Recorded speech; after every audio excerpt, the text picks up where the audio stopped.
Hi folks, so this is a quick instructional video on what we require all students on a Skills to Advanced course to complete. I'll try my best to see if I can get both parts done on it because I'm using a dummy account. But essentially we need you to go on to fetchcourses.ie as all applications for Skills to Advanced go through this portal now. When you go onto it, you'll have all should have an account by now, otherwise you wouldn't have been able to get onto this course. So you click sign in.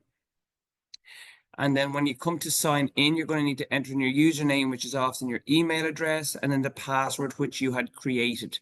So in terms of anybody who's forgotten their password, if you click down here, it'll give you the option of sending a code to your mobile phone to reset it, or else a code to your email to reset it. So it's a quite simple process, but just if you have forgotten to click down here. I've just actually done this process myself, so my password is fresh in my head. And so once you've logged in, you're going to come to your home screen. Okay, so this is what we're looking to try and get people updated. That's any applications you may have done. Obviously, if you want to look for a new course, you click into Course Finder, but it's this part here. So I'm going to click onto my details. So here's just some very brief details that I have put into mine. As I said, this is a dummy account, so I was able to go so far without it being done. But there's a few things on this I need to address. First of all, there's this data acceptance statement that we need to do. So from the first point of logging in, you can click onto this here. It'll open up a pop-out window.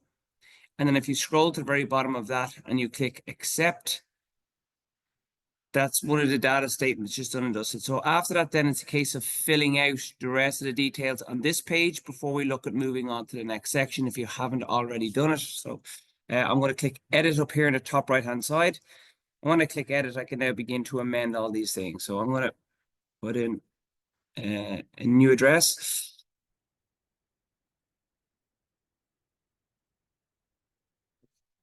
Do me for this. My mobile number is perfect.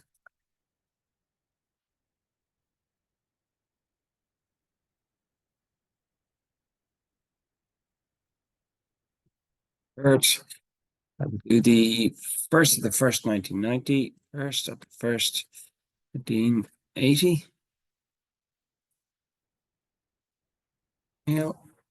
Okay, so I might be getting an error here because I haven't wanted to put in my valid PPS number, but I'll see how far I can get without it, and then if not, I'll put it in. Okay, and then I press save. Okay, so it's telling me here that my PPS number is invalid.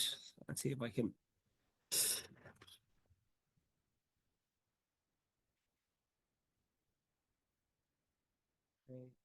Save. Okay, so once I have my valid PPS number in there, it's going to turn around and ask me about my education status. And this is very important for us because the department are coming back to us saying that in order to continue with funding, we need to know what level the applicant has been at for their education. So if you can, under the education status, click up the top. You should still be on edit if you've pressed that button and try and amend this. Okay, so I'm just going to put in a gentleman here. MSc in Business Management. I achieved this in Ireland, and in the year I did it would have been, we'd say, 2005. Have I gained qualifications to recognize prior learning? I have not. Haven't taken part in any learning in the last few weeks. And then I don't need learning supports for me. And then, but if any of these are applicable to you, please do include them. Okay, so I'm going to save for that.